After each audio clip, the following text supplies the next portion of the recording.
Welcome to Week at the Cottage. I'm Nick Manojlovic. If you haven't already, I'd like to invite you to subscribe to our website.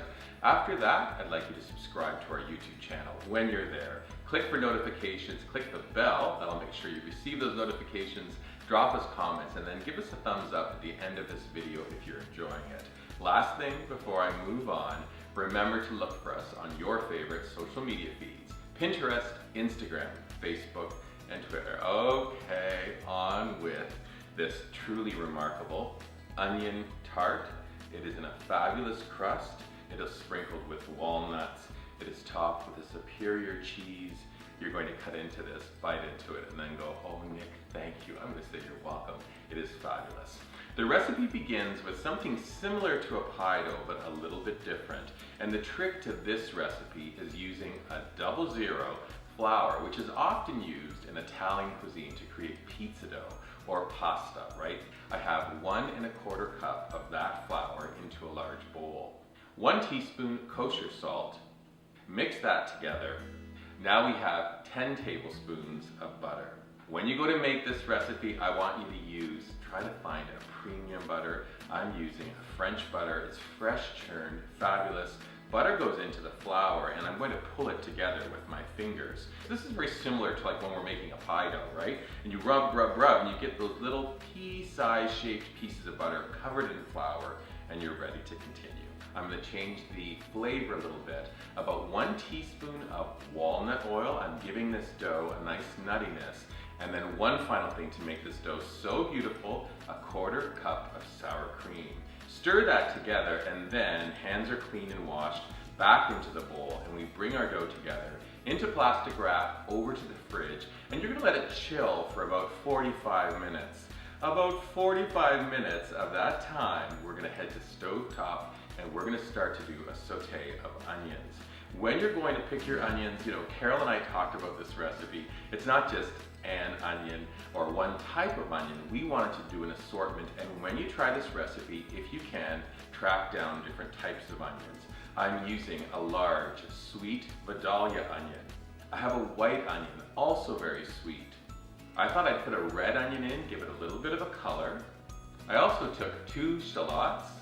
And then last thing, you know me, always happy to add garlic to a recipe. I have 3 cloves of garlic, rough chopped. Just to show you, I have a large bowl. Watch as I place all of these onions and shallot and the garlic into the bowl, stirring by hand, and I'm ready to go to stovetop. For this recipe to taste really, really fantastic, we need to caramelize our onions. So, kind of a traditional start, 2 tablespoons of that French churned butter into a large skillet on kind of medium-high. I'm then adding 2 tablespoons of that walnut oil. I want to keep that nutty flavor going.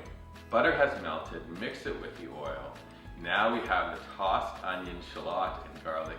Add it into the skillet. Give it a stir and reduce your temperature down almost just like a moderate low.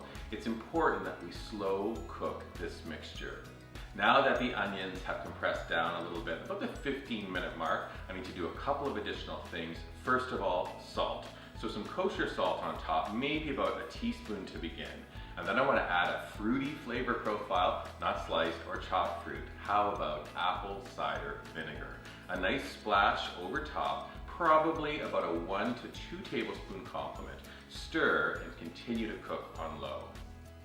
One more time, we're looking at these compressed onions. Last thing is the herb complement. We're doing finely chopped fresh thyme, finely chopped sage, about a tablespoon of each. Stir everything together. I want you to go to your oven and turn it on to 425. Make sure your rack is in the middle position.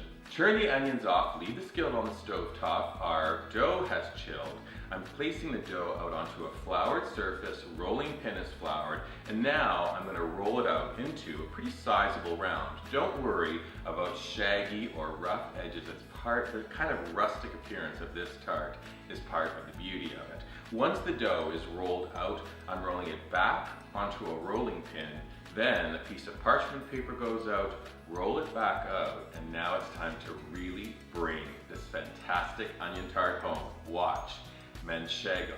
Manchego is a beautiful sheep's milk cheese. I've grated it, and I want a nice mound right in the center of that dough.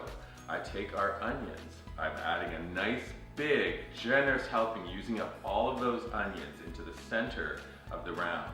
I want to continue with that cheesy mixture, more handfuls of the Manchego. I want to boost the nutty flavor, so I have chopped fresh walnuts on top. Now I'm going to show you how I finished this fold. I'm going to be turning the parchment, but really when you go to do this, you just turn your hands. You can go all the way around, but you begin by taking a little bit of the dough, fold just over a little bit, probably about 3 inches, and now fold it over like a pleat. Turn your tart, fold it over like a pleat, and you're able to come away with a very, very beautiful look. Right at the end then, any last little bits of Manchego are going on the crust, crust that you just inverted. Manchego goes on top. Oven is ready to go at 425. Transfer your tart onto a baking sheet into the oven. Start your timer. The tart goes in for 15 minutes. Then we turn the oven down to 350 and we cook for an additional 45 minutes. You'll know it'll be a beautiful golden color. Everything again compresses down a little bit. There's a little bit of cheese kind of bubbling around the sides of the tart. Bring it out of the oven, let it cool completely, and then you're ready to serve. I would present this with very little. It's a perfect little appetizer for a party. You can see now as I cut into it, easy to cut right through the crust and the onion. I'm able to easily extract. It doesn't have to be a big portion, just a little portion. If you'd like to serve this at a party, I would expect you to present it with a beautiful wine. Maybe a Chardonnay, maybe a Sauvignon Blanc, a fantastic wine to go with, and maybe a little bit of green salad. I think this is a spectacular tart. I also know it because I've made this often, and I know that in one bite, oh, onions are sweet, there's cheese, there's a nuttiness, very flaky pastry. This is such a tart. Please try and enjoy our beautiful onion walnut Manchego tart. Enjoy. Come on back and